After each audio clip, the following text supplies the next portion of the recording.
నమస్కారం వార్తలకు స్వాగతం. ముందుగా ముఖ్యాంశాలు. మంత్రి హరీష్ రావు ప్రెస్ మీట్, రేవంత్ రెడ్డిపై ఫైర్.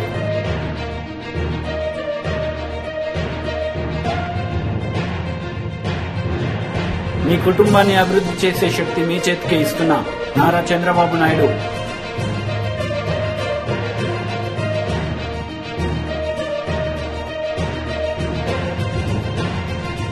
మంత్రి ధర్మాన ప్రసాదరావు విలేకరుల సమావేశం, ఇరు పార్టీలపై ఫైర్.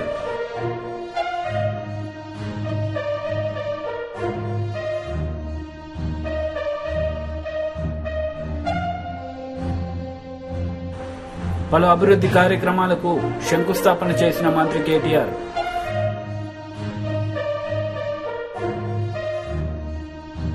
రాష్ట్ర ఆర్థిక వైద్య ఆరోగ్య శాఖ మంత్రి హరీష్ రావు మీడియా సమావేశం నిర్వహించారు. ఈ సందర్భంగా ఆయన మాట్లాడారు.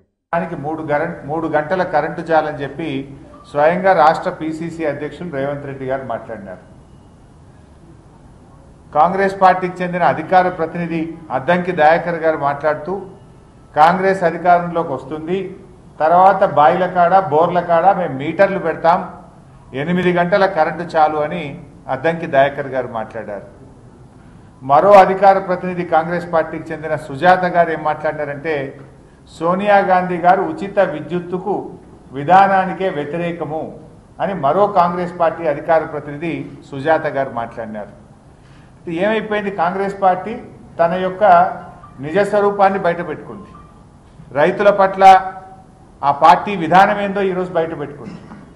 రేవంత్ రెడ్డి గారేమో 3 గంటలు చాలంటాడు, ఉచిత కరెంటుకు మా సోనియా గాంధీ గారు వ్యతిరేకం అని చెప్పి కాంగ్రెస్ పార్టీ అధికార ప్రతినిధి సుజాత గారు చెప్తారు. కాంగ్రెస్ పార్టీ మరో అధికార ప్రతినిధి అద్దంకి దయాకర్ గారు 8 గంటల కరెంటు చాలు, కాంగ్రెస్ పార్టీ అధికారంలోకి వచ్చిన తర్వాత బోరు బావుల దగ్గర మీటర్లు పెడతామని అద్దంకి దయాకర్ గారు చెప్తారు. ఈరోజు రైతు వ్యతిరేక వైఖరిని, రైతుల పట్ల తమకున్నటువంటి అభిప్రాయాలను చెప్పిన కాంగ్రెస్ పార్టీ ప్రజా ఆగ్రహానికి గురైతా ఉంటే, రైతులందరూ తిరగబడతా ఉంటే ఈరోజు ఏమైపోయిందంటే ఉల్టా చోర్ కోత్వాల్కు డాంటే అన్నట్టు కాంగ్రెస్ పార్టీ నాయకులు కేసీఆర్ గారినో టీఆర్ఎస్ పార్టీని విమర్శించే ప్రయత్నం చేస్తున్నారు.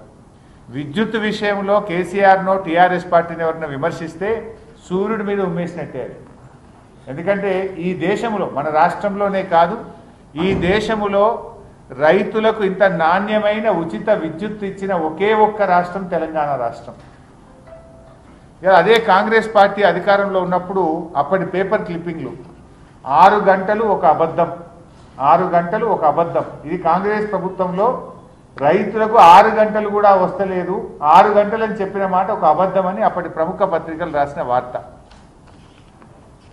ఇకపోతే పంట కరెంటుకు సర్కారు స్విచ్ ఆఫ్, పంట కరెంటుకు సర్కారు స్విచ్ ఆఫ్ అంటే రైతులకు కరెంటు విషయంలో చేతులు ఎత్తేసిన ప్రభుత్వం.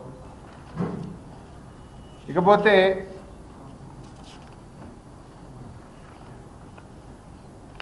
చేలకు చీకట్లు, చేలకు చీకట్లు.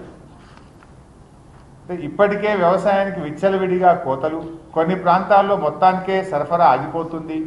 రైతులకు కేవలం 4-5 గంటల కరెంటే వస్తుంది, వ్యవసాయానికి 4-5 గంటల కరెంటే వస్తుంది. ఎప్పుడు ఇది కాంగ్రెస్ ప్రభుత్వం 10 ఏళ్ళు ఈ రాష్ట్రాన్ని పరిపాలించినప్పుడు రైతులకు కేవలం 4-5 గంటల కరెంటే వస్తుంది.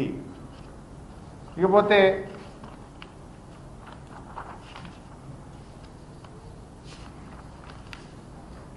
అప్పటి కార్టూన్లు రైతును కరెంటు పోల్లకు ఏ రకంగా ఉరివేసినటువంటి పరిస్థితితో, ఆనాటి ప్రభుత్వ హయాంలో రైతుల పరిస్థితి ఎట్లా ఉందనడానికి అప్పటి ప్రముఖ పత్రికలు వేసిన కార్టూన్లు. డైపుక్ మరియు నికోమాక్ తైకిషా క్లీన్ రూమ్స్ ప్రైవేట్ లిమిటెడ్ శంకుస్థాపన చేశారు మంత్రి కేటీఆర్. ఈ సందర్భంగా ఆయన ప్రసంగించారు. Philosophy. If you're able to give that confidence to your investors or to your people that their tomorrow is going to be better than today in your leadership, then I think you'll certainly succeed in life. My compliments to you on teaching us something truly important. And Japan is a country that I've always admired. Not now, but in fact, for a very long time, each and every time I've visited Japan, I've come back with admiration, respect, and a lot of lot of learnings. ప్రతిసారి జపాన్కి వెళ్ళిన ప్రతిసారి ఎన్నో కొత్త అంశాలు నేర్చుకునేదానికి మనకు కనబడుతూ ఉంటాయి. బాగా నచ్చిన అంశం ఏంటంటే, మీకు అందరికీ అర్థం కావాలని తెలుగులో మాట్లాడుతున్నాను. What I really admire about Japan is the fact that this is a country that has almost negligible natural resources. You know, this is a country which is 12.7 crore people. It's a massive, about 12 I think about 127 million people, and very limited natural resources. It is very, very limited in terms of inhabitable area, you know, because the natural terrain is very inhospitable for human habitation. There are tsunamis, there are earthquakes, there are many challenges which nature has imposed on Japan.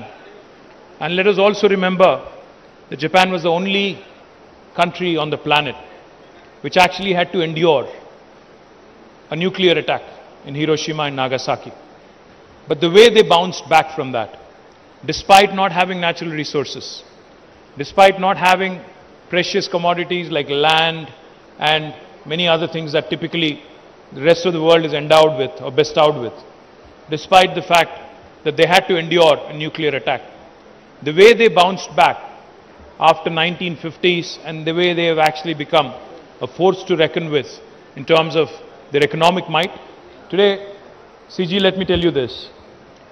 Any household in India that you can go to, if you look around in their drawing room, you'll certainly find a Japanese product.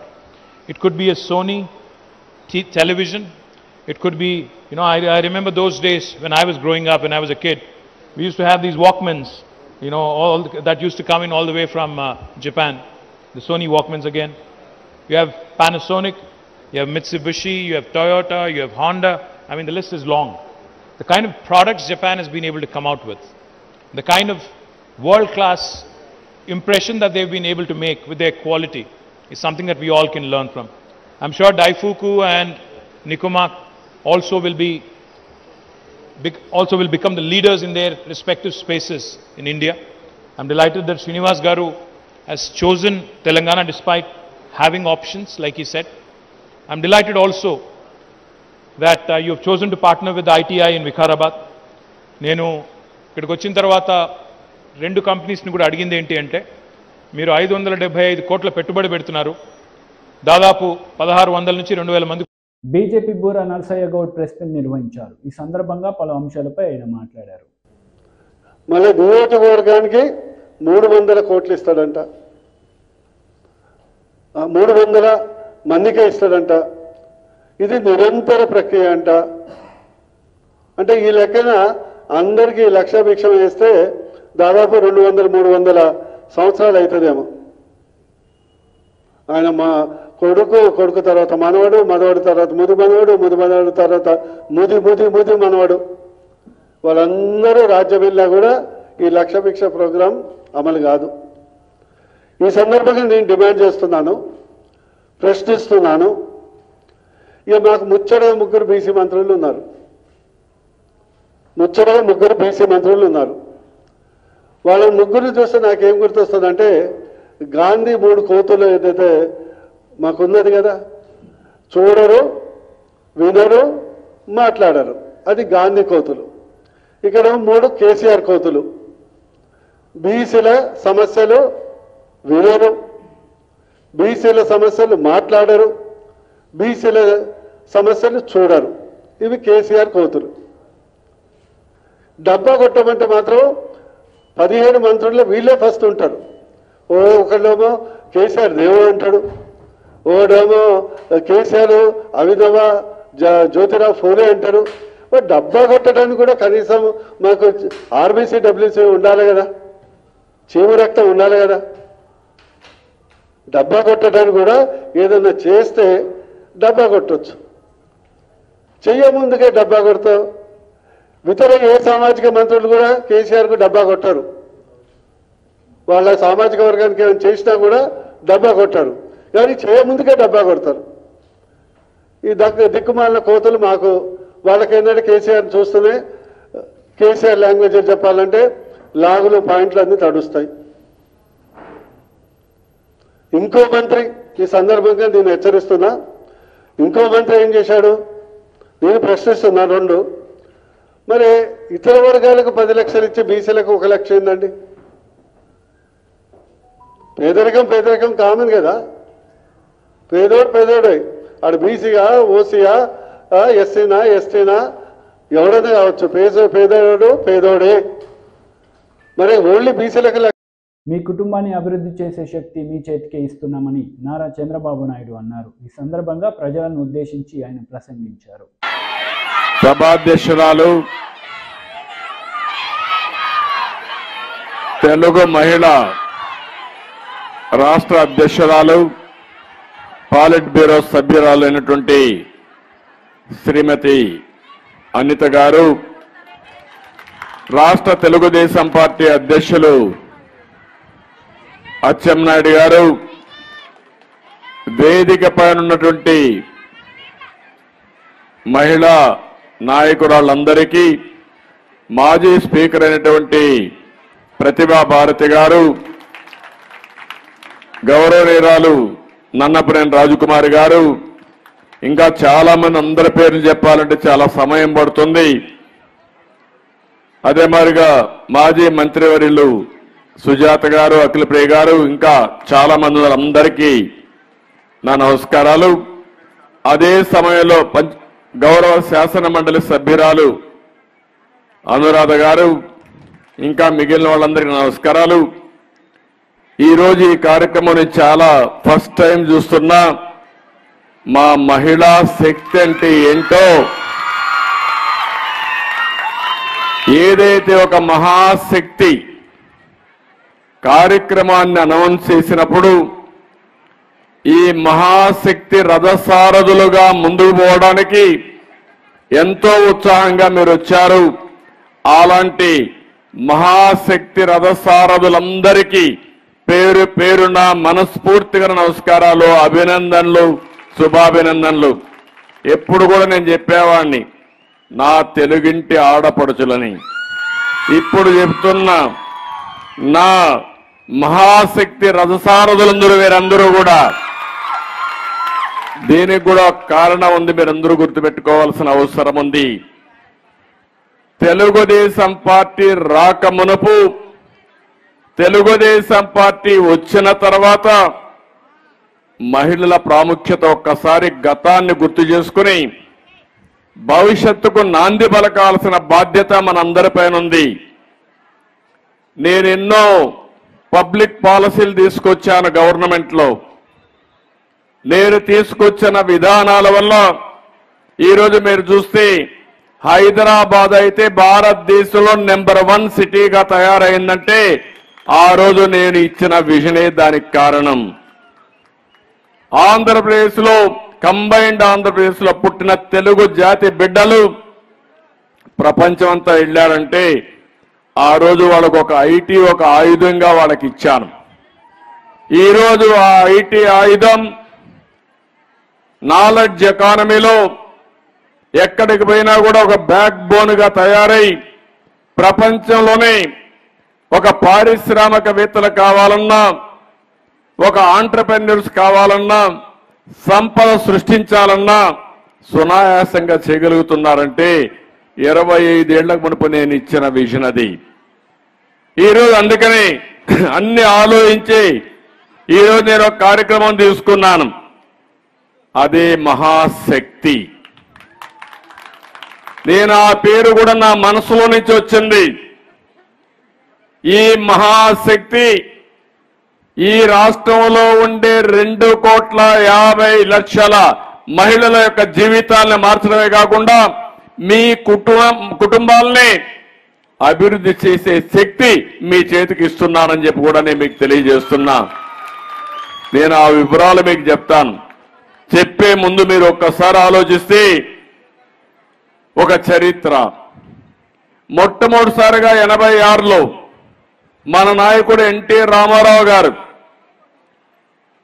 ఆడబిడ్డలందరూ కూడా, అప్పటికి మగబిడ్డలకు ఆడబిడ్డలకు వ్యత్యాసం ఉండేది.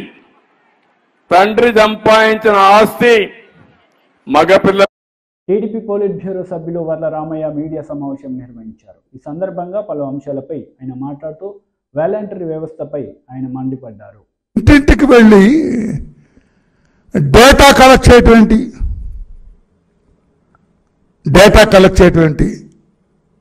ఏ అధికారం ప్రకారం మీరు data collect చేస్తారు? Okay, ఇంట్లో ఎంతమంది ఉంటారమ్మా, పురుషులు ఎంతమంది, స్త్రీలు ఎంతమంది, పిల్లలు ఎంతమంది, ఓకే, దానికి కూడా అభ్యంతరం లేదు. ఈ ఇంట్లో కులాంతర వివాహాలు చేసుకున్న వాళ్ళు ఎవరైనా ఉన్నారా? ఏ కులం నుంచి ఏ కులంలోకి మారారు సెన్స్ పెళ్లి చేసుకున్నారు. అమ్మాయిది ఏ కులం, అబ్బాయిది ఏ కులం, నీకెందుకు తమ్ముడు? అది వాలంటీర్గా నీకెందుకు? అసలు జగన్మోహన్ రెడ్డి ఎందుకు ఇవన్నీ సేకరిస్తున్నాడు? పైగా పత్రికా సోదరులారా, మీరు కూడా గమనించాలి, ఈ వాలంటీర్ వ్యవస్థను అడ్డు పెట్టుకొని జగన్మోహన్ రెడ్డి గారు ఏం ఆశించి చేస్తున్నారో ఐ డోంట్ నో. కులాంతర వివాహాల గురించి జగన్మోహన్ రెడ్డి గారికి ఎందుకండి? In what way the government is connected with that. AP సచివాలయంలో రెవెన్యూ, రిజిస్ట్రేషన్లు మరియు స్టాంపుల శాఖ మంత్రి ధర్మాన ప్రసాదరావు విలేకరుల సమావేశం నిర్వహించారు. ఈ సందర్భంగా ఆయన మాట్లాడారు. వారికి పూర్తి హక్కుల్ని కల్పించాం. తద్వారా వారి సమాజపు స్థితే పూర్తిగా మారిపోతుంది. అందుకోసం దీనివల్ల ప్రయోజనం పొందినటువంటి వాళ్ళ సంఖ్య ఎంత ఉందంటే సుమారుగా 15,21,000 మంది బెనిఫిషరీస్ ప్రయోజనం అవుతున్నారు. అంటే 20 సంవత్సరాలు దాటి ప్రభుత్వ భూమి అనుభవంలో ఉన్నటువంటి వారి సంఖ్య. అలాంటి ల్యాండ్ ఎంతవరకు వచ్చిందంటే ఇప్పటికి మా దగ్గర ఉన్నటువంటి డిపార్ట్మెంట్ వద్ద ఉన్నటువంటి లెక్కల ప్రకారం 27,41,000 ఏకర్స్ ఇలాంటి స్థితి పొందుతుంది, ఫ్రీ హోల్డ్ అయిపోతుంది. టోటల్ రాష్ట్రంలో ఇప్పటి వరకు 33.29 లక్షల ఎకరాల్ని దీని కింద అసైన్ చేశాం. టోటల్ బెనిఫిషరీస్ 19,21,000 మంది బెనిఫిషరీస్ ఉన్నారు.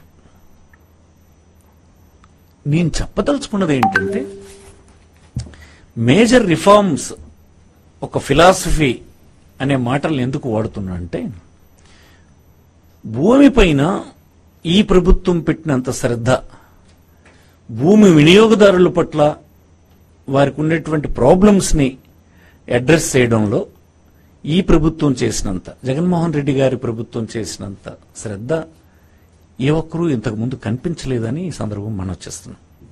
ఉదాహరణకి మీరు సర్వే తీసుకోండి, ల్యాండ్ సర్వే. అనేక సార్లు సర్వే గురించి ప్రయత్నాలు చేసి అసంపూర్ణంగా విడిచిపెట్టడమే జరిగింది. కారణాలు ఏవైతే గానీ వదిలేసేయండి. ఈనాడు సర్వేని ఈ దేశంలోనే సక్సెస్ఫుల్ గా ముందుకు తీసుకెళ్తున్నటువంటి రాష్ట్రంగా అసదుద్దీన్ ఓవైసీ ప్రెస్ మీట్ నిర్వహించారు. ఈ సందర్భంగా పలు అంశాలపై ఆయన మాట్లాడారు. Favor of the religious morality of the majority community. ये पूरा यूसीसी का जो डिबेट है religious majority of majority community को आप इंपोज करना चाह रहे सबके ऊपर. The starkest example of this is the law of divorce. इसका एग्जांपल दे रहा हूं आपको. जो consultation paper 21st law commission दिया था, consultation paper proposes that unilateral divorce by a Muslim man should be penalized. The debate in public domain has vilified unilateral divorce, which in turn has prompted petition Supreme Court challenging talaq-e-ahsan, talaq-e-hasan. The two, अब दो ही बचे हुए, the two remaining forms of unilateral divorce by Muslim man. हम ये क्यों बोल रहे? The underlying assumption debate has always been the process of divorce under Hindu Marriage Act 1956 is a superior method. यही तो बहुत मेजॉरिटी जो मोरालिटी है. When one more of adultery, cruelty, desertion, unsoundness of mind or conversion or other faith has to be alleged and proved before a court in trial before divorce can be granted.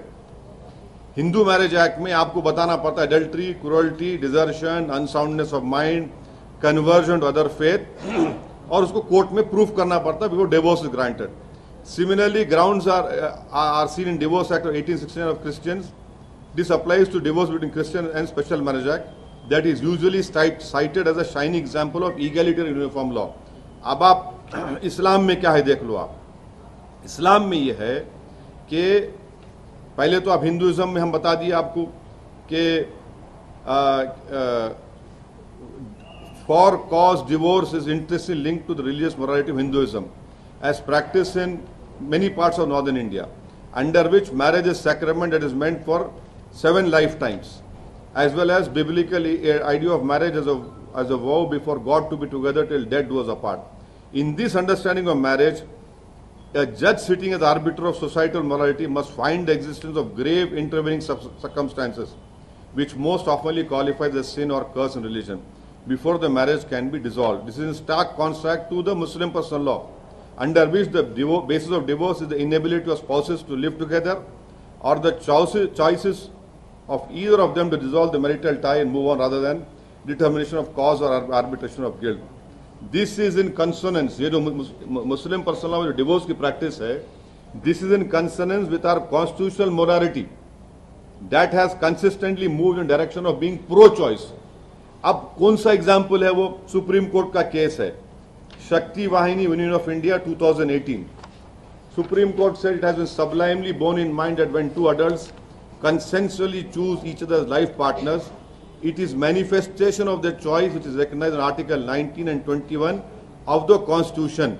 Such a right has the sanction of constitutional law, and once that is recognized, the said right needs to be protected, and it cannot succumb to the conception of class honor or group thinking which is conceived on some notion that remotely does not have any legitimacy. वही बात supreme court Sherfane जहां versus Ashokan केम 2018 में कहा. तो अब इसका objective prism क्या है? The right to choose not to be with one partner is just a corollary of this right.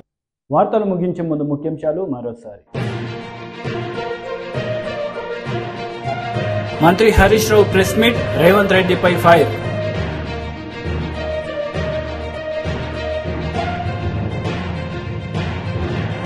మీ కుటుంబాన్ని అభివృద్ధి చేసే శక్తి మీ చేతికే ఇస్తున్నా నారా చంద్రబాబు నాయుడు.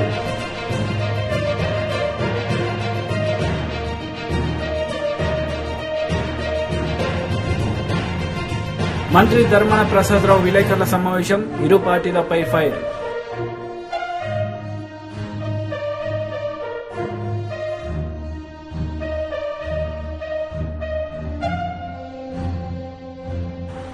పలు అభివృద్ధి కార్యక్రమాలకు శంకుస్థాపన చేసిన మంత్రి కేటీఆర్.